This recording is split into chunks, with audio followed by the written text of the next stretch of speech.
제자 훈련. 제자에 대해서 다시 정의할 필요가 있습니다.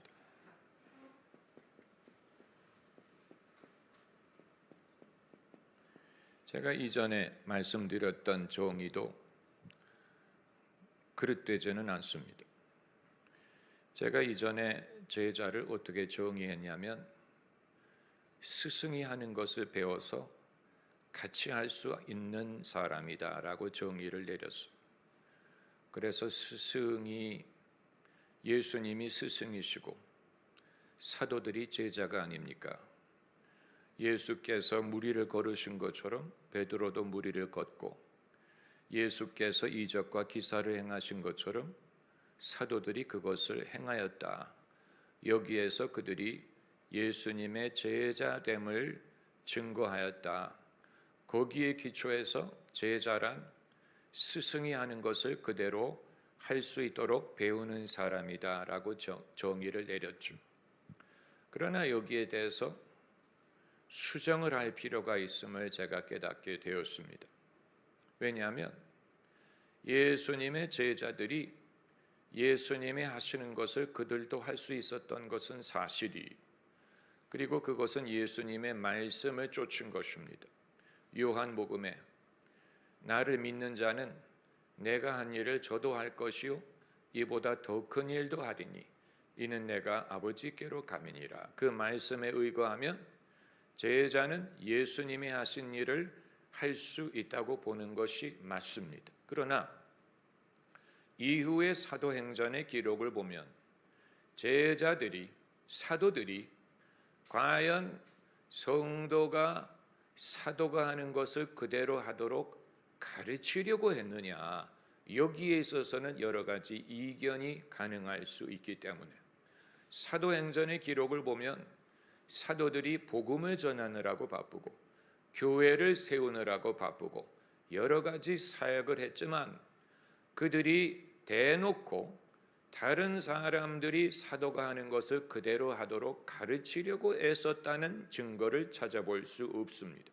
아마 거기에 초점을 맞출 만한 시간이 없었으리라고 보는 것이 옳습니다.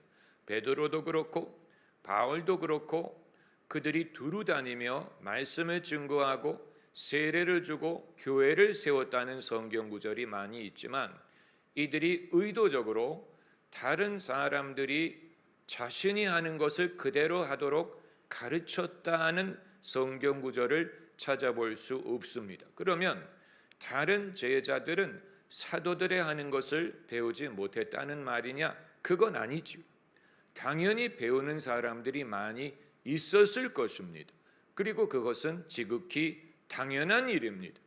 왜냐하면 사도들이 정말로 하나님의 사람이라면, 하나님의 능력이 나타난다면 당연히 사람들이 그걸 보고 그 영향을 받는 것은 지극히 자연스러운 일입니다. 그것을 자연스럽게 보고 그것을 흉내내고 그것이 옮겨가기 때문에 그 제자들이 사도가 하는 것을 하는 사람들이 많이 있었을 것입니다마는, 그러나 이건 대놓고 가르친다고 사람이 할 수 있으리라고 볼 수 없어요. 이 부분에 있어서는 하나님의 결정이 절대적입니다. 여러분, 성경 구절을 우리가 몇 구절 찾아봐야 됩니다. 먼저 고린도전서 12장 말씀, 고린도전서 12장을 여러분이 찾아보시면 12장은 바울이 신령한 것에 대하여, 신령한 것이란 말을 썼죠. 이걸 그대로 영어로 풀면 spiritual things,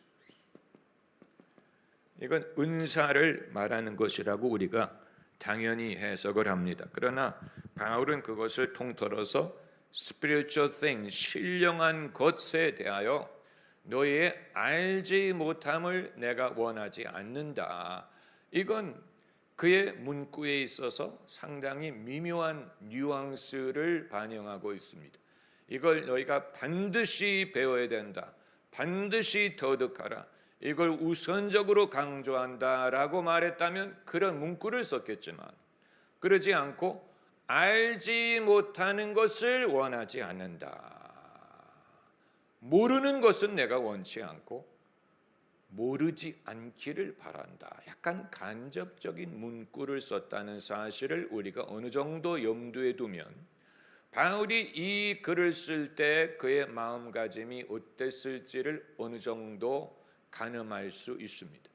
이건 바울이 어떤 의도로 썼을까를 추측하는 거기 때문에 거기에 나와 있는 뉘앙스 이상의 의미를 우리가 부여할 수 없지만 그럼에도 불구하고 적어도 바울이 이 모든 담론을 말하기 전에 알지 못하기를 원하지 않는다라는 말로 시작했다는 사실을 염두에 두고 그리고 12장에서 우리가 주목할 단어 중에 하나가 각각이란 말이에요. 각각. 여기에 이제 몇 구절이 나옵니다만은 12장 7절과 11절에 각이란 말이 나와요. 각. 여기 있어서는 우리가 언어에 대한 이해가 필요합니다. each라는 말. each. 각 사람, each person. 졸업식에 졸업장을 줄 때 그 졸업생들을 다 통틀어 가지고 한 번에 졸업장을 주지 않고 졸업생들이 한 사람씩 나와서 졸업상을 받게 할 때 그때 우리가 각각 준다는 말을 쓰죠. 한꺼번에 묶어서 하지 않는다. 개별적으로 고려한다. 그 한 사람 한 사람에게 무엇을 준다라고 말할 때 각각이란 말을 쓰죠. 마찬가지로 성령의 은사를 말할 때 바울이 각자 each person이란 말을 쓴 것은 하나님이 일괄적으로 모든 사람에게 통틀어서 한꺼번에 성령의 은사를 수여하는 게 아니고 사람에 따라서 한 사람 한 사람 하나님이 그 사람 각자를 배려하신다라는 의미가 있습니다. 그러므로 일괄적인 것이라고 볼 수 없고 한 사람에게 요구하는 것을 동일하게 요구한다고 말할 수 없어요. 무슨 말인지 여러분 아시겠죠? 그래서 이 7절과 11절에 각 사람이란 말을 주신 것은 주님이 성령의 은사를 주시는 것도 이러하다라는 뜻입니다. 여러분 이 말이 참으로 중요한 것은 성령의 은사가 이렇게 중요하고 성령의 은사를 이렇게 강조하지만 그렇다고 모든 사람이 똑같은 성령의 은사를 받는다는 성경 구절은 없어요. 그러므로 우리의 관점은 나는 어떻게 하면 아무개처럼 은사를 가질까 하는 게 아니고 내게는 어떤 은사를 허락하셨느냐를 아는 것입니다. 내게는 어떤 은사를 주셨는가를 아는 것이 나도 저 사람처럼 해야 되나 내가 저 사람의 은사를 가져야 되나라는 강박으로부터 멀어질 수 있습니다. 자식을 키워본 부모는 알죠. 모든 부모는 자기를 기준으로 생각하는 부분이 있을 거예요. 그래서 내 자녀가 적어도 나처럼 되기를 바란다. 그것처럼 이기적인 게 없는데 그것처럼 자기중심적인 게 없죠. 사실 생각해 보면 외국에서는 사람의 이름을 지을 때 자식의 이름을 지을 때 딸에게는 그렇게 하지 않는데 사내에게는 아버지의 이름이 존 스미스면 아들의 이름을 존 스미스 주니어라고 짓는 사람이 있죠. 주니어라는 말, 주니어라는 이름을 짓는 그건 아버지의 마음을 이해하지 못하는 게 아니에요. 아버지의 이름처럼 자식도 똑같은 이름인데 주니어, 존 F 케네디 주니어라는 말이 들어가. 그럼 그 다음 세대 가면 어떻게 되느냐? 존 스미스 the third. 여러분 그런 사람들 이름 보셨어요? the third. 무슨 영국의 왕도 아니고 교황도 아니고 정말 사람의 이름을 존 스미스가 할아버지인데 아들의 이름이 존 스미스 주니어, 손자 이름이 존 스미스 third. 그 다음 세대 가면 fourth까지 가는 것도 가능해. 근데 이제 그 정도 하게 되면 이제 너무 사람들 보기에 학교에서 놀림 대상이 되겠죠. 그러나 그 정신을 이해할 수 있는 거는 자식이 이름을 담는 것처럼 속성을 담고 그 직장을 담고 인생을 담기를 원하는 마음이 있으니까. 그렇죠. 저희 아버님도 만약에 제가 이민을 가지 않았으면 아버님이 다니시던 학교를 저도 다니기를 원하는 마음이 아버님에게 있었어요. 그러나 제가 몇 학년이었습니까? 고등학교 입시가 사라짐으로 이제는 그게 무의미한 게 됐죠. 그리고 이민을 가버렸기 때문에 저희 아버님이 아들이 아버님이 다닌 학교를 자식도 다니기를 원하던 소원이 무산됐죠. 저는 일찍이 그런 요구를 갖지 않기로 마음에 작정했어요. 저희 아이가 저와 같은 학교를 다니고 같은 직업을 갖고 같이 되기를 원치 않겠다. 왜냐하면 여러분 자식이 부모 그대로 닮으면 얼마나 좋겠어요. 그러나 부모도 원하고 자식도 원하는데 그렇게 되리라는 보장이 없잖아요. 안 그렇습니까? 자식이 부모를 그대로 닮으리라는 보장이 없어요. 그렇기 때문에 부모가 종종 하는 말이 무슨 말입니까? 이거 누구 자식인데? 누굴 닮았는지 모르겠다. 그래서 그럴 때 뭐라고 말합니까? 다리 밑에서 주워왔다. 자기를 닮지 않았다는 말을 하는 거예요. 여러분 글래디에이터라는 영화 보셨죠? 글래디에이터. 그 영화에 가장 안타까운 부분이 어딘지 아세요? 무슨 뭐 글래디에이터가 무슨 위험에 처하고 무슨 뭐 쫓기는 자가 되고 그건 하나도 안 안타깝고 황제가 로마 황제가 자기 아들 앞에서 그 아들이 코모도스라는 사람 아니에요? 여기 흉터 있는 코모도스가 아들. 그 아들이 전쟁터의 아버지를 보러 왔을 때 아버지와 아들 간의 대화가 이루어지는데 마지막 대화예요. 그 대화에서 아들의 입에서 뭐라고 말하냐면 내가 어렸을 때부터 아버지는 내게 인격과 용기와 지혜를 요구하셨는데 나는 인격도 없고 용기도 없고 지혜도 없다. 아주 비극적인 말을 하는. 아버지가 내게 요구한 것이 내게 없다. 그래서 나는 아버지가 후계자를 임명한다면 나를 임명하지 않을 거라는 걸 안다. 그래서 아버지를 죽이잖아. 그리고 대신 황제가 되잖아. 그러니까 그 아버지도 그 말을 들을 때 얼마나 가슴이 아프고 자식이 그 말을 할 수밖에 없을 때 얼마나 그동안 아픔이 있었겠어. 당연히 모든 자식은 아버지 부모처럼 되고 싶죠. 그러나 그렇다고 다 부모를 닮는다는 보장이 있는 것은 아니에요. 그렇기 때문에 이제 지혜로운 부모와 지혜로운 스승은 이건 부모나 스승이나 똑같이 적용되는 자식이 제자가 자기처럼 됐으면 좋겠지. 그보다 더 기쁜 일이 어디 있겠어. 아버지들이 제일 기쁠 때가 언제인 줄 아세요?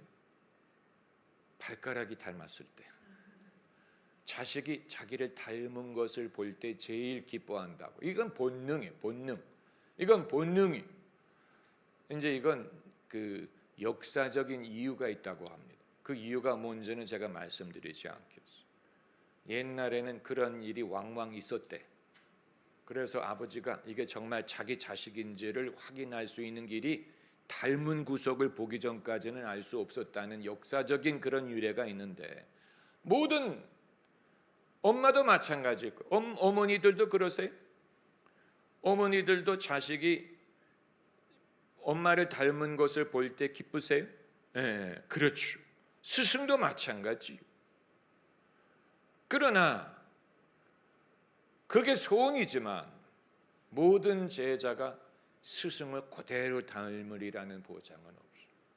스승이 하는 것을 제자도 하고, 잘하는 것을 제자도 하고, 다시 말하면 잘 배우는 제자가 되리라는 보장이 없다는 얘기예요. 그럼 제자 훈련이 어떻게 성립된다는 말이냐? 어떻게 하면 훌륭한 스승과 훌륭한 제자라는 것을 확인할 수 있느냐? 그래서 성경 구절을 우리가 요한복음 8장 31절을 찾아보세요. 요한복음 8장 31절에 예수님이 대놓고 누가 제자냐는 말씀을 하셨어요. 8장 31절 찾으신 분 같이 읽으시겠습니다. 그러므로 예수께서 자기를 믿은 유대인들에게 이르시되 너희가 내 말에 거하면 참 내 제자가 되고, 누가 예수님의 제자냐 하는 기준을 분명하게 말씀하셨어요. 너희가 내 말에 거하면 참 내 제자가 된다. 진짜 제자. 여기에 기준이 있어요. 이건 예수님에게도 마찬가지고 오늘날 우리도 마찬가지고. 훌륭한 제자는 누구냐? 스승이 하는 말, 스승이 가르친 교훈, 스승이 가르친 정신에 거하는 사람. 네, 이게 기준이에요. 저는 저에게 좀 혹독했던 것 같아요. 그래서 진짜 제자는 내가 하는 일을 그대로 할 줄 아는 사람이어야 될 텐데 그런 사람이 별로 누군지 알 수가 없는 거예요. 도대체 내가 할 수 있는 것을 그대로 따라하는 사람이 누가 있을까? 별로 없는 걸 보니 내가 제대로 가르치지 못했나 보다. 내가 좀 더 닥달하고, 내가 좀 더 푸시하고 강조하고 데려다가 가르치고 하게 하고, 그렇게 했으면 진짜 제자를 만들 수 있었을 텐데 내가 하는 것을 그대로 따라하는 사람이 그렇게 많지 않은 걸 보니까 내가 제대로 제자들을 가르치지 못했나. 그러나 거기에 대해서 오랫동안 고민하고 생각하고 연구하고 경험을 해봤더니 성경에도 엘리야의 한 것을 그대로 따라한 사람은 한 명뿐이었어요. 엘리사 선지자. 엘리사 선지자는 엘리야의 한 걸 그대로 따라했어요. 그러나 그건 하나님이 엘리야의 기름 부음을 엘리사에게 이어주었기 때문이고, 그것마저도 엘리야가 떠나간 후에 그렇게 했기 때문에 가능한 것이고, 그 이외에도 선지자 생도들이 많았어요. 찾아보지는 않겠지만 엘리야를 따르는 생도들이 많았어요. 그들이 요단강 저편에서 바라봤다 그랬죠. 엘리야가 불말 타고 올라갈 때 그 이외의 생도들은 요단강 저편의 반대편에서 지켜봤는데, 아무리 불의 종 엘리야라고 하더라도 엘리야가 하는 일을 그대로 따라할 수 있었던 사람은 한 명뿐이었어요. 그리고 엘리야 자신도 누군가가 자기 하는 일을 그대로 따라하도록 만들려고 애쓴 것처럼 보이지 않아요. 왜냐하면 엘리사가 쫓아올 때마다 자꾸 떼어내려고 했기 때문에. 왜 따라하느냐? 너는 여기 있어라, 너는 여기 있어라, 떼어내려고 한 걸 보면 엘리야 자신도 엘리사가 기대하는 것이 얼마나 어려운 것인지를 알고 있었습니다. 내가 나에게 어려운 것을 구하는도다 라고 엘리야가 말한 것을 보면 이게 어려운 것을 기대하는 거였어요. 어려운 거. 엘리야 선지자도 그 사실을 알고 있었어요. 마찬가지로 예수님의 제자들이 베드로, 요한, 야고보, 그 이외의 초대교회의 많은 인물들, 스데반, 빌립, 이후에 바울, 아볼로, 많은 사람들이 예수님이 하시는 일을 그대로 따라하고 이적과 기사를 베풀 수 있었으나, 그러나 동일하게 사람들이 동일하게 그런 능력을, 은사를 이어받았다고는 말할 수 없습니다. 사도행전을 읽어보면 예수님의 12 제자 중에, 사도 중에 이적과 기사를 행했다고 구체적으로 언급하는 사람은 베드로, 요한밖에 없어요. 12명 중 다른 제자들의 이적과 기사에 대해서 말하지 않아, 구체적으로 언급하지 않아. 그리고 베드로 12명을 건너뛰고 그 다음에 이제 스데반으로 가고 빌립에게 가고 바울에게 갔지, 이 나머지 제자들에 대해서는 언급하고 있지 않은 것을 보면 이건 사람 마음대로 되는 게 아니었구나라는 것을 우리가 알 수 있어요. 사람 마음대로 되는 것이 아니었다. 제가 왜 이 말씀을 드리느냐, 제자 훈련을 하려면 제자가 뭐냐부터 분명하게 정의를 해야 되기 때문에 그렇습니다. 제자. 그래서 예수님이 너희가 내 말에 거하면 참 내 제자가 되고, 이게 기준이, 이걸 우리가 기준으로 채택을 하는, 저도 여기에 대해서 많이 고민을 해봤기 때문에 이걸 깨닫게 된 겁니다. 그냥 어설프게 제자가 제자지, 스승이 스승이지, 이렇게 생각하지 않고, 어떻게 하는 게 진짜 제자 훈련이냐, 어떻게 하는 것이 참 스승이 되는 것이냐. 그리고 이제 지난번에 제가 말씀을 드렸죠. 배우는 건 스승의 역할도 있지만 제자의 역할이 만만치 않습니다. 배우는 것은 스승의 역할도 있어요. 스승이 잘 가르치고 전가하고 기회를 주고 은혜를 받을 기회를 주고 본을 보이고, 믿음의 본을 보이고 그럴 필요가 있지요. 그러나 제자의 역할도 만만치 않아. 제자가 자기 마음속에 소원을 가져야 돼. 제자가 마음속에 소원을 가져야 돼. 자매님은 소원이 있어요? 그냥 막연하게 목사님 이게 아니고, 나는 아무개처럼 뭐를 하고 싶다. 나는 아무개처럼 설교하고 싶다. 나는 아무개처럼 이 시대에 사람들에게 복음을 전할 수 있는 지혜를 얻고 싶다. 나는 아무개처럼 하나님이 살아계시는 것을 사람들에게 증거하고 싶다. 소원이 있어요. 소원이 있는 것과 없는 것은 엄청난 차이가 있어요. 소원이 있는 것과 없는 것은 엄청난 차이가 있습니다. 그래서 제자가 스승이 기대했던 사람이 반드시 스승처럼 되는 게 아니고, 제자가 강력하게 소원하고 하나님이 뜻하신 사람이 스승을 닮습니다.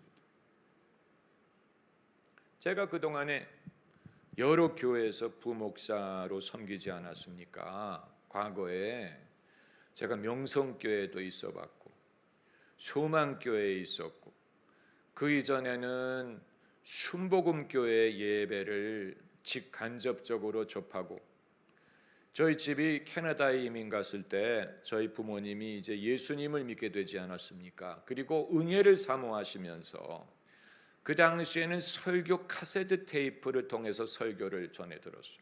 그런데 한 번은 저희 부모님이 밴쿠버 순복음교회를 통해서 조영기 목사님의 설교 테이프 수백 개를 얻어왔어요. 이민 가방 하나에 가득 찰 정도로. 그걸 부모님이 듣기 시작하셨는데, 그래서 저도 들었어요. 수백 개. 저는 직접 순복음교회 예배는 참석한 적이 별로 없는데 테이프가 설교만 녹음한 게 아니고 예배 시작부터 축도까지 다 녹음한 거예요. 앞뒤로 A면 B면. 그래서 예배 전체를 볼 수가 있었는데 저는 그걸 통해서 조영기 목사님의 설교만을 들은 게 아니고 그분이 강단에 올라와서 통성기도를 인도하시고 함께 찬양을 부르시고 성령의 은사를 사용하시고 그리고 설교를 하시고 설교 후에 사람들 영접기도를 시키고 병자를 위해 기도하는 것까지 다 들었어요.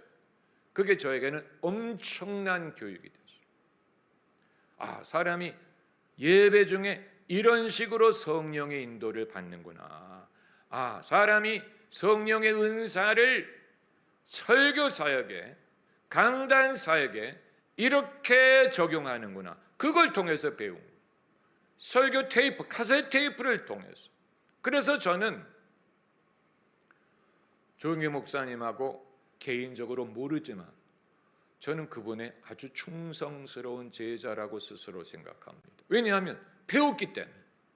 그걸 통해 영적인 걸 배운 거예요. 영적인 걸 배운 거예요. 무슨 어떤 노하우를 배운 데서 끝난 게 설교는 이런 식으로 도입을 이렇게 해서 서론 첫 번째, 두 번째, 세 번째, 결론 이런 어떤 노하우를 배운 게 아니고 그분의 정신, 그분의 믿음, 그분의 영적인 칼라, 그분이 영적인 것을 어떻게 사역에 적용하는 것을 직접 듣고 나도 이렇게 하면 되겠구나. 여기에 능력이 있구나. 그게 저에게 배워온 건데 배워온다는 말은 여러분 문자 그대로 시간을 두고 배우는 거예요. 주로 기름이 밴다 그랬죠. 요즘에는 다 플라스틱 용기를 쓰기 때문에 벨 일이 없죠. 그런데 옛날에는 생선이든 전을 붙여가지고 신문지로 싸면 신문지에 기름이 배잖아요. 여러분 그게 어떤 건지 기름이 서서히 종이에 이렇게 배이는 것. 영적인 것도 배워옵니다. 영적인 게 배워와요. 서서히. 그리고 제가 명성교회 있지 않았습니까? 명성교회는 다녀간 목사님들이 수도 없이 많아요. 얼마나 많은 부목사님들, 전도사님들이 스쳐가는지 알 수가 없지만 저도 김사만 목사님에게 얼마나 많이 배웠는지 몰라요.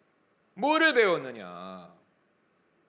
그분의 인격, 성품, 그분의 믿음, 이건 사실 흉내내기가 어려워요. 이건 그분의 독특한 경험, 고난의 경험을 통해 하나님을 경험한 것이기 때문에 제가 똑같이 경험도 다르고 배경도 다르고 걸어온 길이 다른 사람이 똑같은 그런 컨텍스트의 믿음을 그대로 베낄 수는 없어요. 그건 불가능해. 왜냐하면 서로 살아온 길이 다르기 때문에. 그건 여러분도 마찬가지죠. 우리가 각자 걸어온 길이 다르기 때문에 내가 그 사람이 어떻게 믿음으로 살았는지는 배울 수 있지만 믿음을 자신의 삶에 어떻게 적용했는가 하는 것은 그건 흉내낼 수 없는 거예요. 그러니까 각자의 삶에 믿음을 적용하는 법을 배우셔야 돼요. 그런데 그럼에도 제가 그분에게 배웠던 것은 그분의 말씀의 은사였어요. 그분의 말씀의 은사는 참 독특해요. 조영기 목사님하고 달라요. 그분은 약간 입을 열어 말씀을 전하기 시작하실 때 이 뭐라고 부르죠? 옷감 짜는 기계를 뭐라고 불러요? 배틀이라고 그러죠. 배틀. 옷감 짜는 이렇게 옷감을 짜잖아요. 그래가지고 실을 여러 개 수십 개 이렇게 매달아 가지고 그것으로 이제 옷감을 짜가지고 천이 되는 것처럼 그분은 입을 열어 말씀을 전하실 때 마치 하나님의 말씀이 옷감을 짜는 것처럼 흘러나오는 그런 면이 있어요. 아주 독특한 은사예요. 그래서 그분은 설교를 시작하면서 당신이 해피해져요. 그 이전에는 갖지 못했던 어떤 그 기쁨, 기름 부음이 입을 열어 하나님의 말씀을 말하기 시작하면서 뭔가 비틀차가 움직여가지고 천이 만들어지는 것 같은 그런 역사가 일어나요. 그분이 여기에서 우러나는 순간에 마치 물이 포도주가 되는 것 같은 그런 역사가 일어나는 것을 봤어요. 중심에서 말씀이 입으로 나오는 순간에 물이 포도주로 변하는 것 같은 그런, 사람들이 그걸 알아요. 사람들이 그걸 느껴요. 그리고 그걸 좋아해요. 거기에서 엄청난 은혜를 받아요. 그리고 성도들이 그걸 경험해 봤기 때문에 물이 포도주로 바뀌는 그 과정을 분별해요. 성도들이. 그건 정말 대단한 은혜예요. 성도들이 본인이 그걸 할 수 있는 것 같지는 않아. 본인들이 스스로 물이 포도주가 되는 것 같은 그런 역사를 본인들이 할 수 있는 것 같지는 않으나 하나님이 쓰시는 사람을 통해 그런 식으로 은혜가 전달될 때 그것을 분별할 줄 알아서 굉장히 좋아하고 아멘으로 화답을 해요. 그건 대단한 신앙의 훈련. 저는 우리 성도들이 좀 그런 걸 분별했으면 좋겠어요. 왜냐하면 그 순간을 성도님들이 얼마만큼 느끼는지 제가 알 수 없기 때문에. 그러나 명성교회 가면 성도들이 얼굴이 그 물이 변해서 포도주가 될 때 성도들이 얼마만큼 맛있게 그것을 받는지가 느껴져. 얼굴에 그게 느껴지는 그 교회에 주시는 일종의 은사예요. 제가 그걸 보고 나도 저걸 하고 싶다라고 배운 거예요. 내가 저걸 배워야 되겠다. 저게 저분이 가진 은사다. 하나님이 저분에게 주신 은사가 저것이다. 물론 이제 그걸 실천하는 방법은 사람에 따라 다를 거예요. 그건 복사할 수 없어요. 복사하면 저는 복사본이 될 거예요. 그건 복사해서 되는 게 아니고 원리를 터득해서 저의 고유한 방법으로 그것을 실천해야 돼요. 여러분 그 차이를 아셔야 돼요.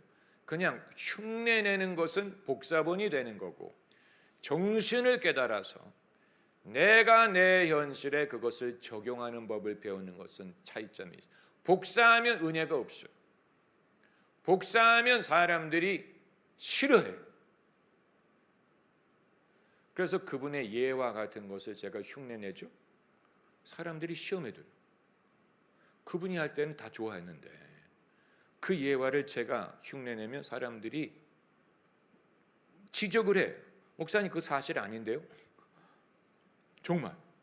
그러나 그 정신을 깨달아서 저의 형편에 적용을 하면 사람들이 좋아해요. 여러분 그 차이를 여러분이 이제 아시기를 바랍니다. 그 차이를. 그리고 이제 제가 곽선희 목사님 밑에서 7년 있지 않았습니까? 그분에게서 배운 건 뭐 어마어마하게 많죠. 시간이 없기 때문에 그거 다 말씀드릴 수 없지만 이제 중요한 것은 얼마만큼 배우느냐, 얼마만큼 할 수 있게 되느냐 하는 것은 스승의 역할도 있지만 스승은 자기 고유의 것을 진짜를 하면 되는 거고 제자의 역할은 거기에 대해서 열망을 가지고 소원을 가지고 난 저게 좋다. 나도 저렇게 했으면 좋겠다. 나도 저렇게 해서 하나님을 섬기려고 한다. 이런 소원이 있어서 거기에 대해서 뜻을 품으면 의외로 개인적으로 몰라도 돼. 개인적으로 일면식이 없더라도 왜냐하면 이건 영적인 것이기 때문에 이건 인간적인 게 아니고 영적인 거기 때문에 인간적으로 그 사람을 얼마나 가까이 알고 얼마나 뭐 쫓아다니고 그것과 상관이 없이 누굽니까? 게하시가 누구의 종이었어요? 엘리사의 종이었죠. 게하시.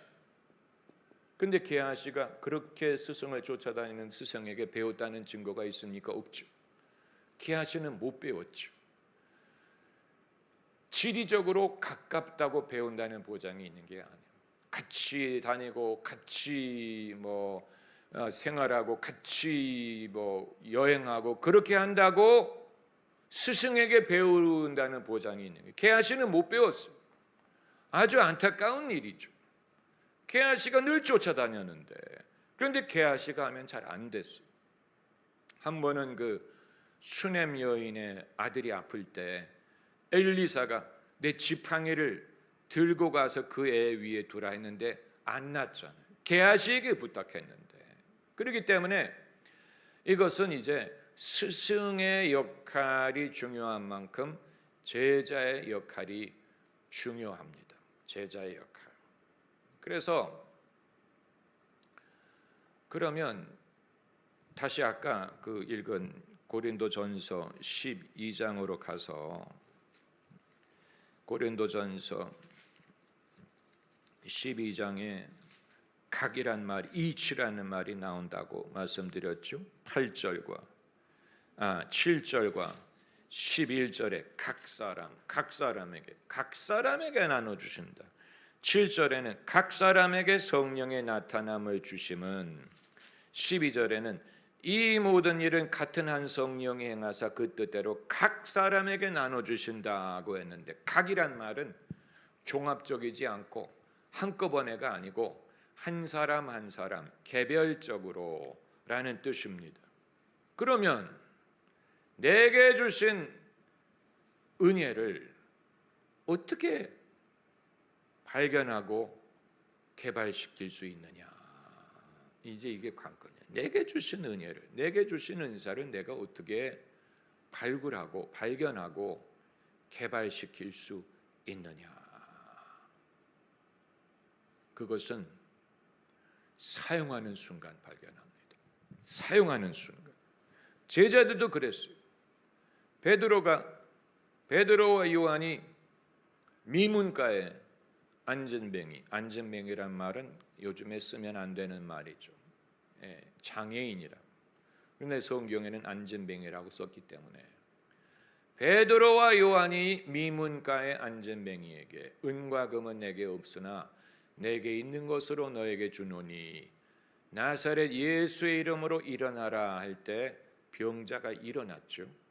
그런데 그건 그 순간에 병자만 일어난 게 아니고 하나님이 베드로에게 주신 은사가 나타나는 순간, 그 순간에 두 사람이 일어난 건데 병자가 일어났고 하나님의 종이 자신에게 주신 능력이 나타나는 순간이었어요.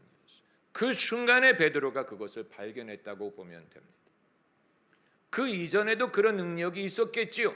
그러나 성경이 이 사건을 최초의 베드로의 이적으로 기록을 했잖아요.